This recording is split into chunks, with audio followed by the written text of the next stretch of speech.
देखो S block के अंदर एक बार सुन लेंगे जल्दी से, मैंने क्या क्या करा दिया अभी तक,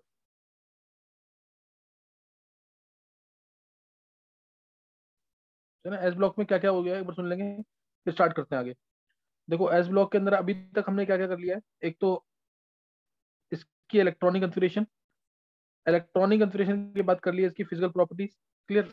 एस ब्लॉक की हमने फिजिकल प्रॉपर्टीज पढ़ ली है। फिजिकल प्रॉपर्टीज में atomic radii, ionic radii, hydrated radii, density, melting point, boiling point, और इसके अलावा इलेक्ट्रोड पोटेंशियल, ये सारी इलेक्ट्रॉन एफिनिटी, इलेक्ट्रोनेगेटिविटी, आयनिक एनर्जी, ये सारी प्रॉपर्टीज हो चुकी हैं। फिर हमने इसके बाद किया था केमिकल, फिर इसमें थोड़ा सा वो किया हमने फ्लेम कलरेशन, है ना। फ्लेम कलरेशन किया, उसमें कलर्स मैंने बोला था तुम्हें याद करने सारे।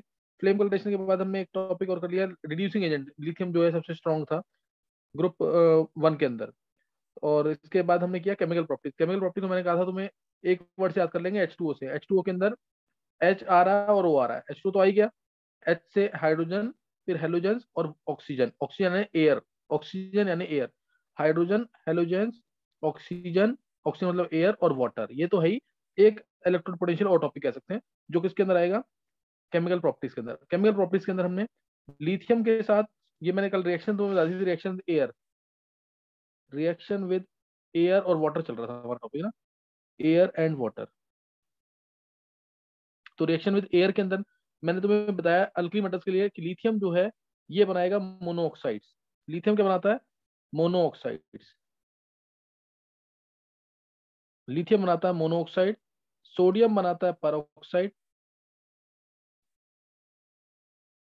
मेजर बता रहा हूं मैं। पोटेशियम बनाता है सुपर ऑक्साइड। एक्सेस में होगा तो K2O बनाएगा, एक्सेस में होगा तो Na2O बनाएगा, है ना। ये इस तरह से बनाते हैं। Rest of the metal they form only super oxide. Potassium है, रुबीडियम है, सीजियम है, they only form super oxide. Reason क्या है इसका, साइज बड़ा है, O2 माइनस बड़ा होता है, O2 माइनस बड़ा होता है, इसलिए इसको आसानी से होल्ड कर सकते हैं। CSO2 सुपर ऑक्साइड के अंदर सबसे स्टेबल होगा, CSO2 RbO2 से। ये सब हो चुका है। इसका रीजन बता रखा है मैंने। वाई लिथियम, ये क्वेश्चन आएगा स्कूल में, ये क्वेश्चन आना है। Lithium forms monoxide, sodium form peroxide, potassium form super oxide. क्या रीजन है इसका, लिथियम आयन का साइज छोटा, लिथियम आयन का साइज क्या है, छोटा, स्मॉलर साइज है इसका, जो इसका रीजन है स्मॉल साइज।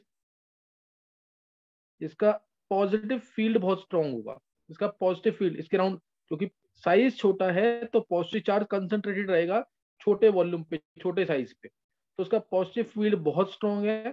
तो इसलिए दो लिथियम आयन मिल करके एक ऑक्साइड आयन को संभालेंगे, अपने पास आने देंगे। दो लिथियम आयन के, because of strong positive field of lithium ion, it forms monoxide. Lithium ion has smaller size and has very strong positive field.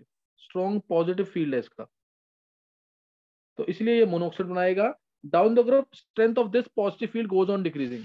इस पॉजिटिव फील्ड की स्ट्रेंथ, क्योंकि साइज बढ़ता जाएगा, साइज बढ़ेगा तो strength of the positive field goes on decreasing, therefore sodium can form peroxide and potassium, rubidium, caesium can form super oxide.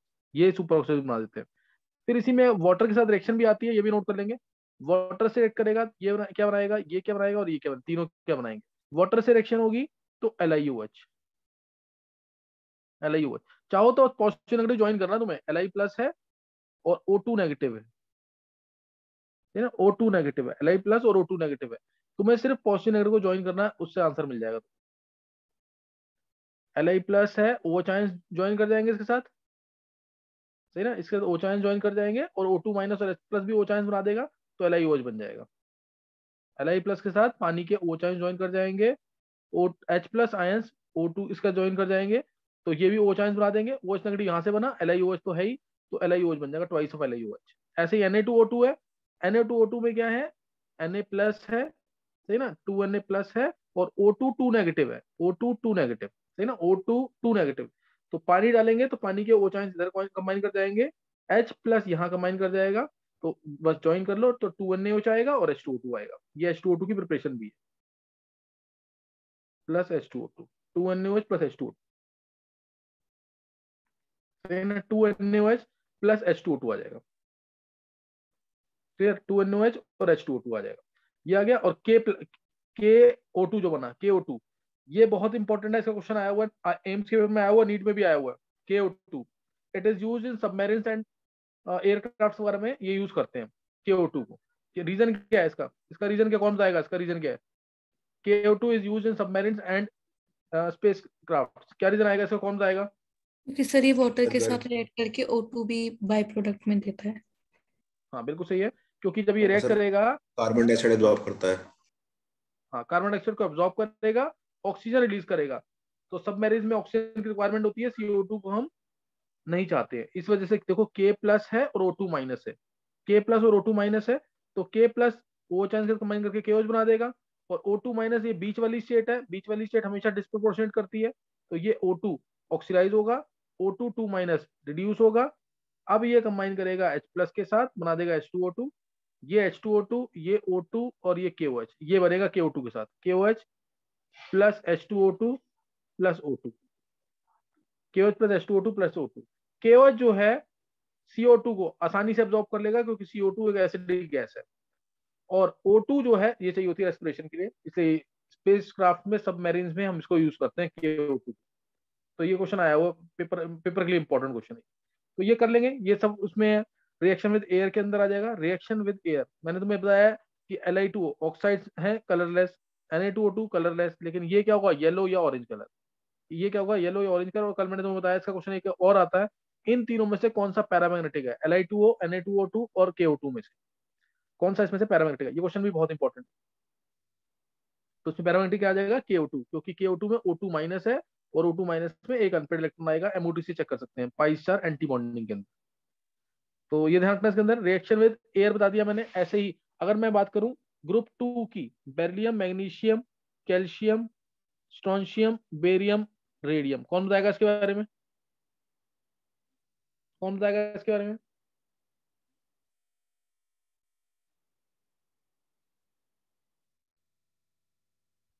बताना किसी को।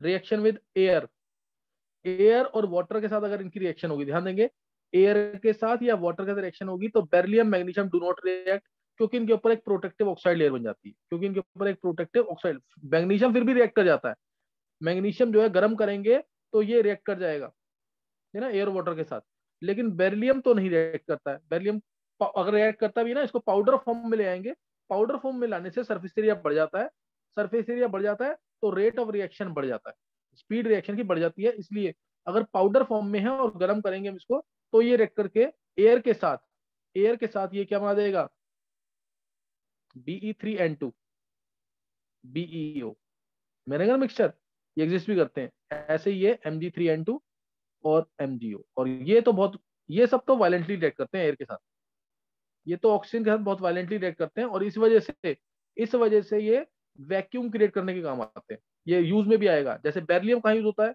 ये आजकल यूजेस भी आ रहे हैं, IIT में इसके पेपर में यूजेस भी आए हैं। बेरिलियम कहाँ यूज होता है, विंडोज ऑफ एक्सरे ट्यूब्स के अंदर, बेरिलियम कहाँ यूज होता है, विंडोज ऑफ एक्सरे ट्यूब में बेरिलियम प्रेजेंट होता है।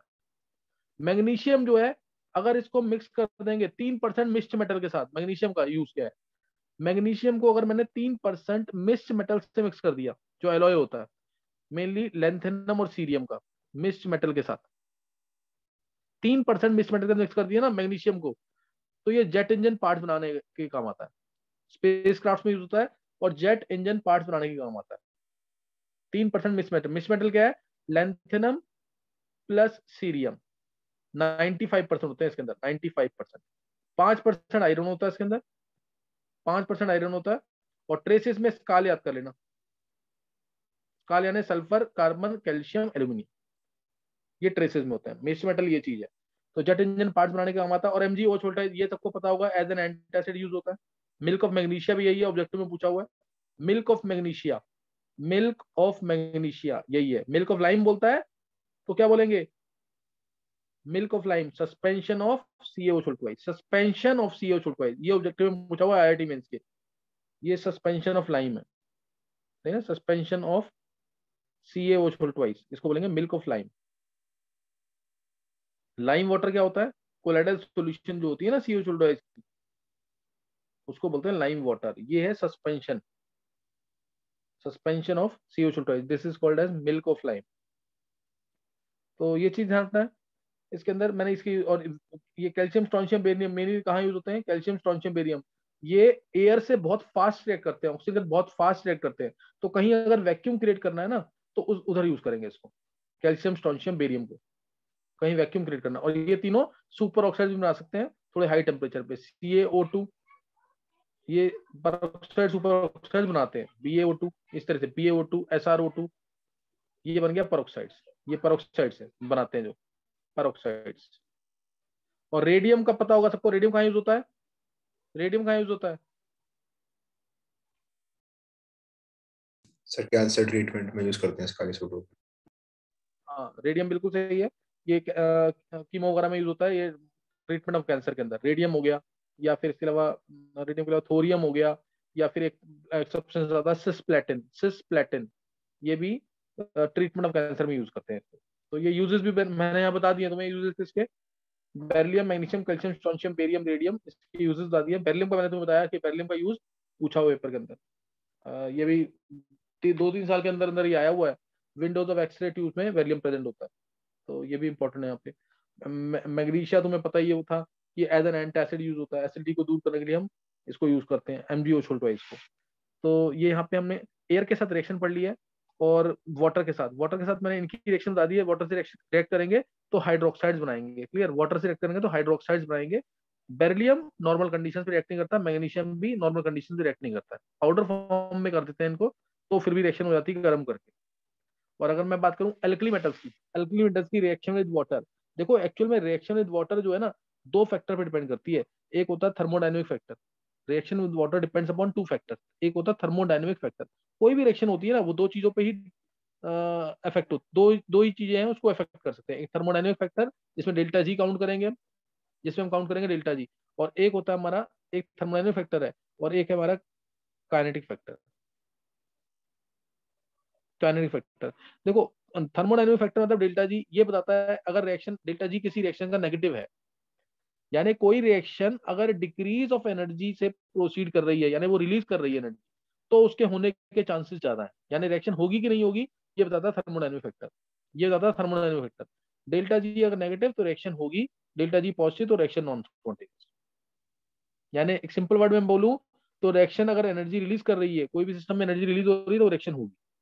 और काइनेटिक फैक्टर मतलब ये बताएगा रिएक्शन की स्पीड के बारे में, कि रिएक्शन कितनी स्पीड से होगी, कितने टाइम में होगी। तो दोनों फैक्टर ही डिसाइडिंग फैक्टर होते हैं किसी रिएक्शन को होने के लिए। मान लो डेल्टा जी नेगेटिव आ गया किसी रिएक्शन का, किसी रिएक्शन का डेल्टा जी नेगेटिव आ गया, और तो इसका मतलब वो रिएक्शन होगी, लेकिन ये नहीं पता लगा कितने टाइम में होगी। तो मैंने इसका काइनेटिक चेक किया और वो रिएक्शन हो रही है 10 साल के अंदर, तो उसका कोई ज्यादा यूज नहीं है उस रिएक्शन का। इसलिए दोनों ही फैक्टर डिसाइडिंग फैक्टर होते हैं किसी भी केमिकल रिएक्शन के अंदर, thermodynamic factor as well as kinetic factor. ये मैं तुम्हें बताया भी था, कुछ ध्यान होगा अगर TCP थर्मोडायनेमिक, कई रिएक्शन थर्मोडायनेमिकली कंट्रोल प्रोडक्ट बनाती है, कोई रिएक्शन काइनेटिकली कंट्रोल प्रोडक्ट बनाती है, दोनों पॉसिबिलिटीज होती हैं। तो दोनों हम चेक करते हैं, कई बार थर्मोडायनेमिकली कंट्रोल प्रोडक्ट चेक करते हैं, कई बार काइनेटिकली प्रोडक्ट भी चेक करते हैं, काइनेटिकली कंट्रोल प्रोडक्ट। तो दोनों फैक्टर डिसाइडिंग फैक्टर है। रिएक्शन विद वाटर, वाटर से रिएक्शन होगी, सबको पता ही है। लिथियम जो है बहुत स्लोली रिएक्ट करता है वाटर के साथ, बहुत स्लोली रिएक्ट करता है वाटर के साथ। क्यों? क्योंकि इसकी एटोमाइजेशन एनर्जी, इसका सब्लिमेशन एनर्जी काफी हाई है, सॉलिड से गैस में कन्वर्ट करने वाली। बाकी मेटल जो है बहुत ही विग्रेसली रिएक्ट करते हैं। सोडियम फायर का तो मैंने तुम्हें बताया हुआ है, should not be extinguished by using water, से ना फ्लेम्स और ज्यादा बढ़ जाएंगी। क्यों? क्योंकि एक हाईली फ्लेमेबल गैस निकलती है H2, ये हाईली फ्लेमेबल गैस है, हाईली इनफ्लेमेबल गैस है H2। तो इसलिए जैसे ही वाटर डालेंगे तो H2 गैस रिलीज होगी और फ्लेम्स और ज्यादा बढ़ जाएंगी। इसलिए sodium fire should not be extinguished by using water, ये ध्यान रखना। तो इसी को ध्यान रखना। तो ऐसे ही बोलते हैं ना कि वो पेट्रोल वगैरह भी जो है उसको भी नहीं बुझाना चाहिए पानी से, क्योंकि पानी डालते ही पेट्रोल ऊपर तैर के आ जाएगा, लाइट होता है ना, तो फिर उससे कोई फर्क नहीं पड़ेगा उसको। तो ये ध्यान रखना इसके अंदर। रिएक्शन विद वाटर मैंने बता दिया यहाँ पे। रिएक्शन विद वाटर, इसके अलावा जो अल्कली मेटल्स हैं वो जिन सब्सटेंसेस के पास एक्टिव मेटल्स होते हैं उनसे भी रिएक्ट करते हैं। जैसे अगर मैं इसकी रिएक्शन इथेनॉल से कराऊंगा तो इथेनॉल से भी रिएक्ट करेगा और हाइड्रोजन लिबरेट कर देगा।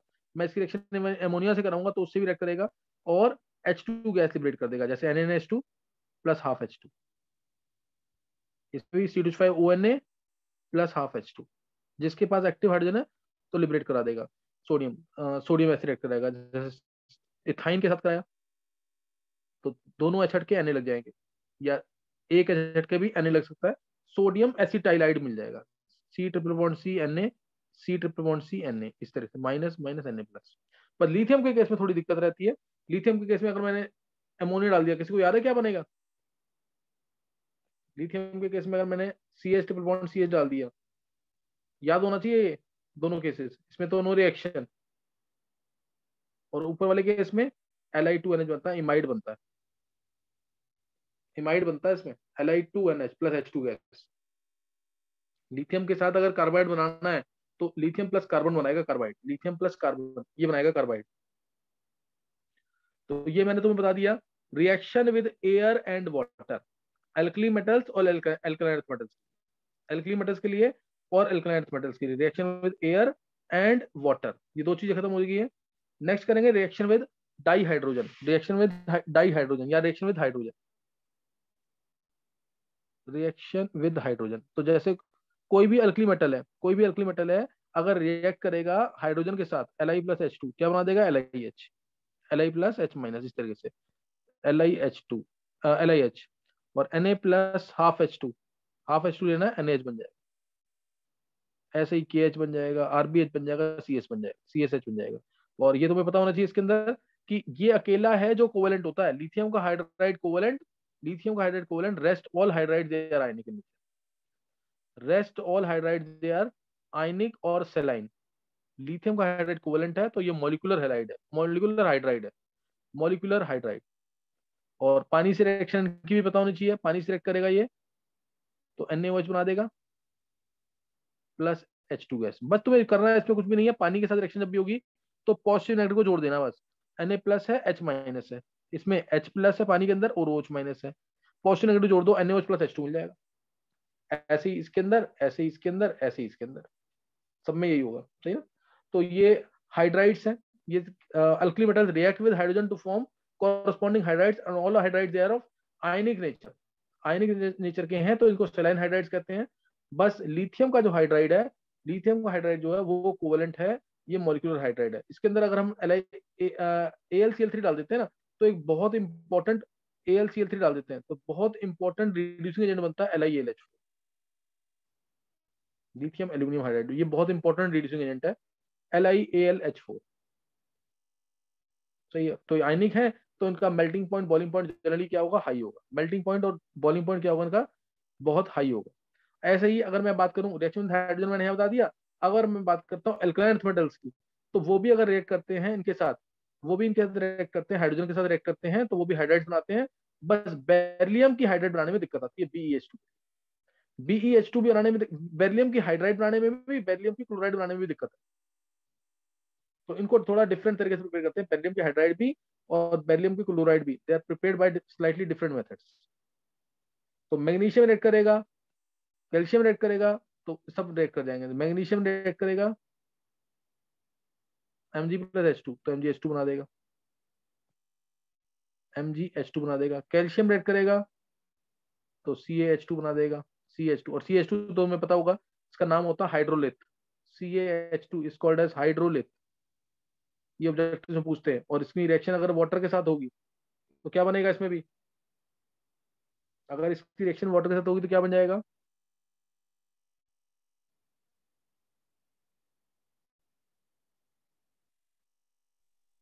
CaOH whole twice plus H2। हाँ बिल्कुल सही है, COH twice plus H2 gas, COH twice plus H2 gas. ऐसे ही कैल्शियम की रिएक्शन भी होती है ना अगर वाटर के साथ, तो ये भी यही देता है सेम, मेटल्स तो लिबरेट करते हैं एक्टिव हाइड्रोजन। तो COH ट्वाइस प्लस H2, तो ये ध्यान रखना इस चीज का, CH2 भी यही दे रहा है और कैल्शियम भी यही देगा। तो ये हाइड्राइड, अब बेरिलियम की हाइड्राइड जो है डायरेक्टली प्रिपेयर नहीं हुई, बेरिलियम की हाइड्राइड डायरेक्टली प्रिपेयर नहीं हुई, इसको प्रिपेयर करने के लिए BeCl2 के अंदर LiLH4 डालते हैं। BeCl2 है, इसमें LiLH4 डाल देंगे तो बन जाएगा BeH2 plus LiCl plus AlCl3, beryllium hydride बन जाएगा। बेरिलियम की हाइड्राइड और मैग्नीशियम की हाइड्राइड दोनों की दोनों कोवेलेंट है, जैसे लिथियम हाइड्राइड कोवेलेंट थी ऐसे ये दोनों भी कोवेलेंट है, तो ये मॉलिक्यूलर हाइड्राइड्स, ये क्या है? Molecular hydrides. Rest all they're ionic, rest all are ionic और सेलाइन हाइड्राइड्स, आयनिक और सेलाइन और सॉल्ट लाइक हाइड्राइड। बेरिलियम की और मैग्नीशियम की हाइड्राइड और लिथियम की हाइड्राइड ये कोवेलेंट है। तो ये चीज इसके अंदर ध्यान रखनी है। बेरिलियम की हाइड्राइड मैंने तुम्हें बता दिया कैसे प्रिपेयर करना है ना, बेरिलियम की हाइड्राइड। अब बात करेंगे आगे हाइड्राइड्स की थर्मल स्टेबिलिटी, तो बता ही दिया था मैंने तुम्हें। जैसे मैंने बोला अगर NaH, KH, RBH और से MgH2 दे दिया, मैंने बोला इनको स्टेबिलिटी ऑर्डर में अरेंज करना चाहता हूँ, जल्दी से बताओ स्टेबिलिटी ऑर्डर क्या होगा।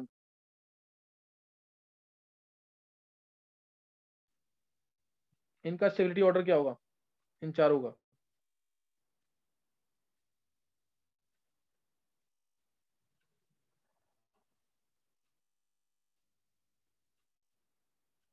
देखो उधर मैंने तुम्हें कल बताया था थर्मल स्टेबिलिटी डिसाइड करेगा क्या?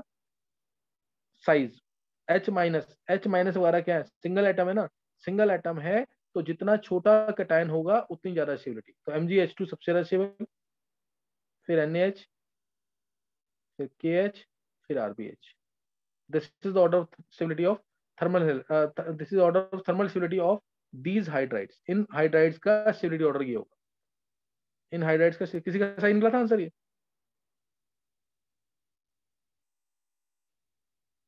थर्मल स्टेबिलिटी मतलब मैं इसको गर्म कर रहा हूँ, गर्म करने पे बॉन्ड चेक करना है, बॉन्ड किसका स्ट्रॉन्ग है, जो साइज छोटा तो बॉन्ड स्ट्रॉन्ग होगा, इसलिए।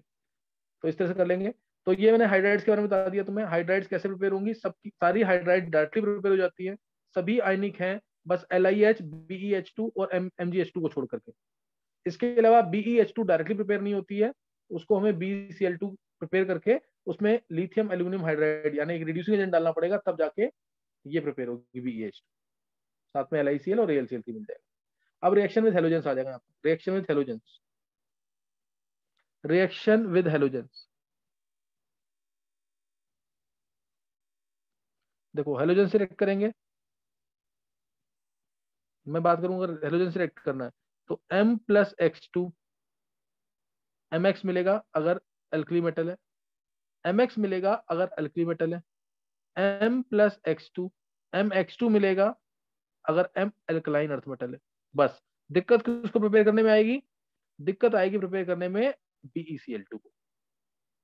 BeCl2, BeCl2 की प्रिपरेशन बहुत इंपॉर्टेंट, रिडक्टिव क्लोरीनेशन भी कहते हैं इसको, reductive chlorination. BeO+C+Cl2 gives BeCl2, BeCl2+CO, सही ना, BeCl2+CO आ जाएगा इसमें।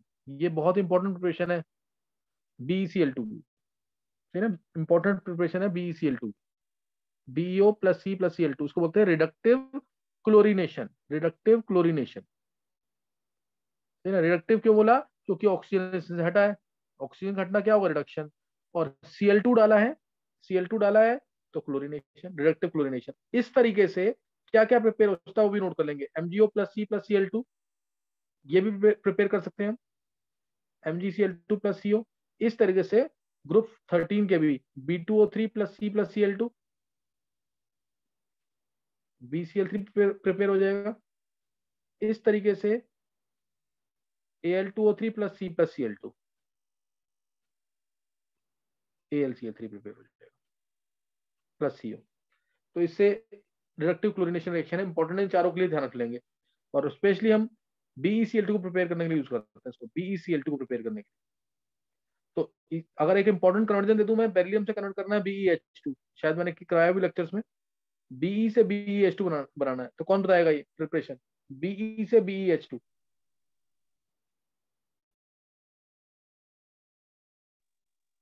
Be plus half O2 gives BeO, उसके अंदर C+Cl2 gives BeCl2, उसके अंदर LiAlH4 gives BH2।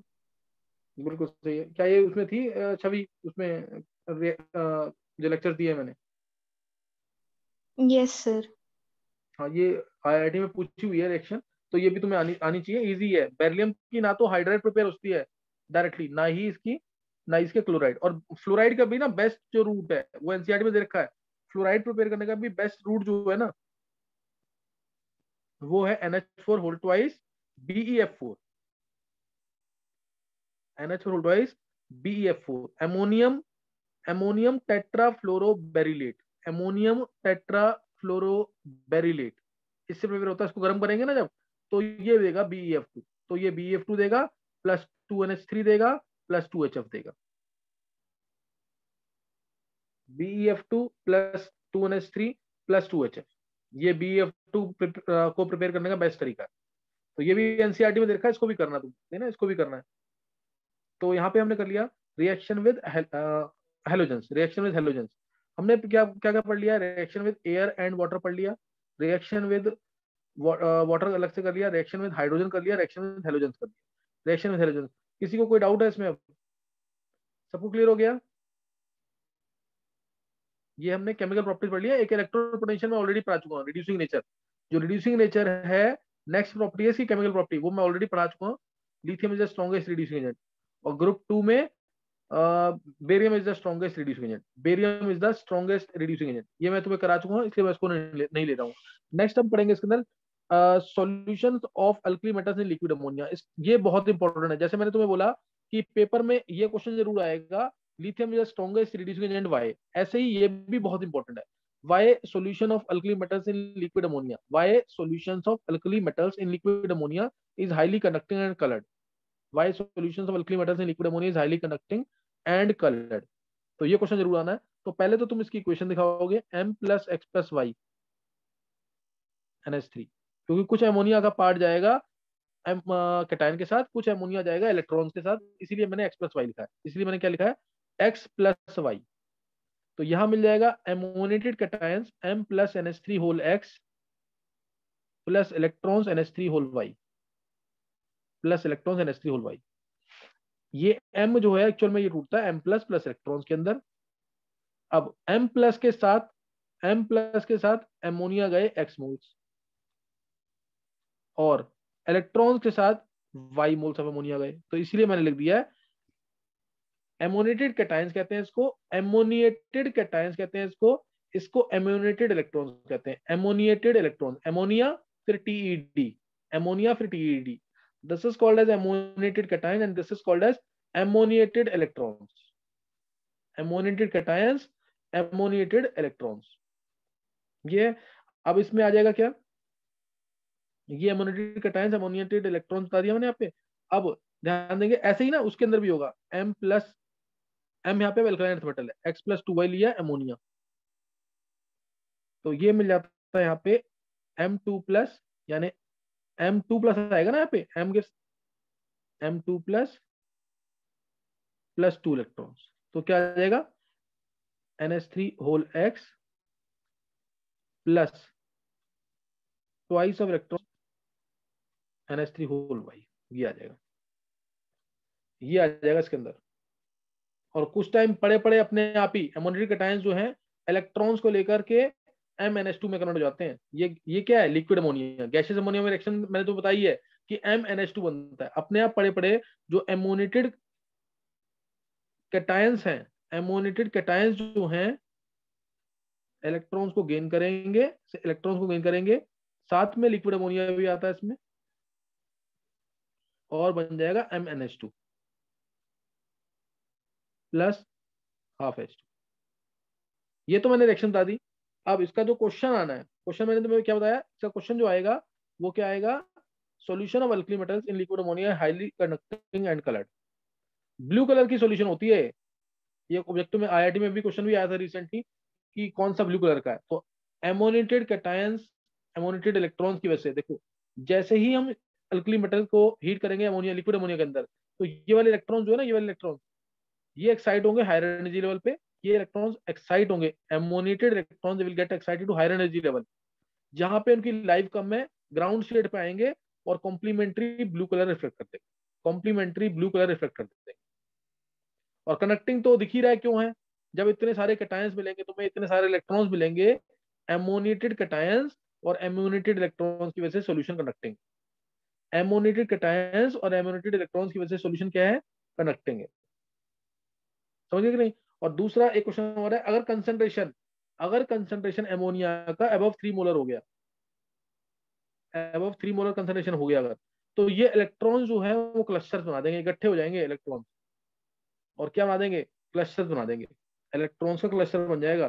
कुछ इलेक्ट्रॉन्स कैसे होंगे एमोनेटेड वाले, वो इस डायरेक्शन में, तो इकट्ठे होकर के बैक पेयरिंग कर देते हैं एक्चुअली स्ट्रॉन्ग लिगेंड के प्रेजेंस में। ये सब क्या होता है, ये कोऑर्डिनेशन कंपाउंड चैप्टर जो है, जो कुछ बच्चे कल करेंगे जिनको मैंने लेक्चर्स भेजे हैं, तो उनको समझ आ जाएगा कुछ टाइम के बाद स्ट्रॉन्ग फील्ड लिगेंड क्या होते हैं, वीक फील्ड लिगेंड क्या होते हैं। कोऑर्डिनेशन कंपाउंड बहुत इंपॉर्टेंट चैप्टर है जो हम कल स्टार्ट करने वाले हैं। तो ये अभी पहले से हो जाएगा, तो बस फायदा ये होगा कि जैसे सिलेबस जो है ना 1 महीना पहले खत्म हो जाएगा तुम्हारा। ऑर्गेनिक का रखी है तो अगस्त के एंड तक तुम मान के चलना इन बच्चों का 12th का सिलेबस खत्म हो जाएगा अगस्त के एंड तक। ऑर्गेनिक चलती रहेगी, ऑर्गेनिक अभी एक बार कर लिए तो उसका फायदा तो मिलेगा ही। तो ये मैंने यहाँ पे बता दिया तुम्हें कि इलेक्ट्रॉन्स का क्लस्टर बन जाएगा, इलेक्ट्रॉन का क्या बन जाएगा, क्लस्टर बन जाएगा, जिसकी वजह से अब सॉल्यूशन हो जाएगी डायमैग्नेटिक।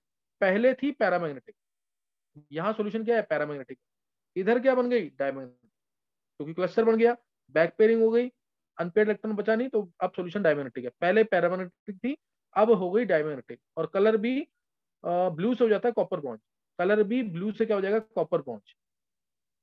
और ये मैंने तुम्हें बताया MnH2 और H2 बनता है अपने आप पड़े पड़े ऑन लॉन्ग स्टैंडिंग लिख देना है यहाँ पे, ऑन लॉन्ग स्टैंडिंग, या फिर इम्प्योरिटीज आ जाए ट्रांजिशन मेटल की जैसे आयरन, इम्प्योरिटीज आ जाए ट्रांजिशन मेटल की जैसे यहाँ आयरन आ गया, तो भी ये टूट जाएगा, तो भी ये टूट जाएगा। सही ना। तो ये मैंने बता दिया तुम्हें, रिएक्शन बता दी, reaction of alkali metals and alkaline metals in liquid ammonia, reaction of alkali metals and alkaline metals in liquid ammonia. अब यूजेस एक बार जल्दी से देख लेंगे इसके, मैं उसके यूजेस तो तुम्हें बता चुका हूँ। यूजेस इसके क्या है, यूजेस लिथियम जो है ये एयरक्राफ्ट को बनाने में यूज होता है एल्यूमिनियम के साथ, जैसे मैग्नीशियम यूज करता था 3% मिक्स्ड मेटल के साथ जेट इंजन पार्ट्स में, ऐसे लिथियम भी लाइट होता है, इसलिए एयरक्राफ्ट में यूज होता है along with aluminium, along with aluminium use in aircraft के पार्ट्स वगैरह जो है उसमें बनाने में यूज होता है लिथियम। और सोडियम का यूज एक बहुत इंपॉर्टेंट है, सोडियम लेड, ये किससे रिएक्ट करके क्या बनाता है, टेट्राइथाइल लेड सुना हुआ है ना, टेट्रा इथाइल लेड बनाता है, ETCl के साथ क्या बनाएगा, tetra ethyl lead, TEL, anti knocking agent होता है, anti knocking agent TEL, tetra ethyl lead बनाता है ये, tetra ethyl lead along with ethyl chloride. तो सोडियम वहां पे यूज होता है, और सोडियम तो बहुत जगह यूज होता है, NaCl को बनाने में, Na2CO3 को बनाने में, हर जगह यूज होता है सोडियम, इनमें जो सोडियम के इंपॉर्टेंट कंपाउंड्स हैं, सोडियम यहाँ पे यूज हो जाएगा। फिर पोटेशियम तो पता है कि O2 बनाकर स्पेस क्राफ्ट में बहुत सारी चीजें यहाँ पे यूज होता है, स्पेस क्राफ्ट में होता है। NaCl कॉमन सॉल्ट है, लेबोरेटरी रिएजेंट भी है, ये भी लेबोरेटरी रिएजेंट है, यहाँ पे यूज होता है। तो यूजेस तो तुम ऐसे भी लिख सकते हो उनके, है ना, यूजेस ऐसे भी लिख सकते हो। और लिक्विड सोडियम जो होता है कूलेंट की तरह यूज होता है ना, लिक्विड सोडियम कूलेंट की तरह भी यूज भी होता है। और इसके अलावा पोटेशियम, जो पोटेशियम KCl जो है, NaCl जैसे लेबोरेजेंट है, KCl फर्टिलाइजर्स वगैरह में यूज होता है, KCl का यूज होता है फर्टिलाइजर्स में यूज होता है। सीजियम का बहुत इंपॉर्टेंट यूज है, सीजियम फोटो इलेक्ट्रिक सेल्स में यूज होता है, ये याद रखना तुम, caesium is use in photo electric sales but not lithium. NCERT का important question, caesium is use in photo electric sales, photo electric sales में यूज होता है बट नॉट लिथियम। क्यों, क्योंकि सीजियम के ऊपर जैसे ही लाइट पड़ेगी वैसे ही इलेक्ट्रॉन्स क्या होंगे, ये बाहर निकल जाएंगे, बिकॉज फोटोइलेक्ट्रिक क्या है, ejection of electrons when a metal surface is exposed to light of minimum radiation, minimum energy radiation। तो सीजियम के ऊपर लाइट पड़ते ही ये इलेक्ट्रॉन्स को इजेक्ट कर देगा, लेकिन लिथियम इलेक्ट्रॉन्स को इजेक्ट नहीं करता है। इस वजह से caesium is use in photoelectric cells but not lithium. ये क्वेश्चन बहुत इंपॉर्टेंट है, सीजियम यूज इन, सही ना, इलेक्ट्रोकेमिकल सेल्स, ये याद रहना चाहिए, सही ना। तो ये यूजेस हो गए किसके, अल्टीमेट को पूछना है कुछ,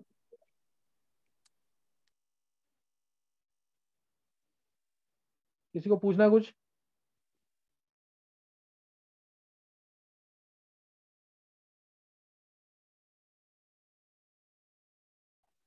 इसके अलावा तुम वो वाला जरूर कर लेना पार्ट कि जो LiCl है, LiF जो है ये पानी में ऑलमोस्ट, पानी में हो या इथेनॉल के अंदर ऑलमोस्ट इंसॉल्युबल है। NCERT का इंपॉर्टेंट क्वेश्चन है ये भी।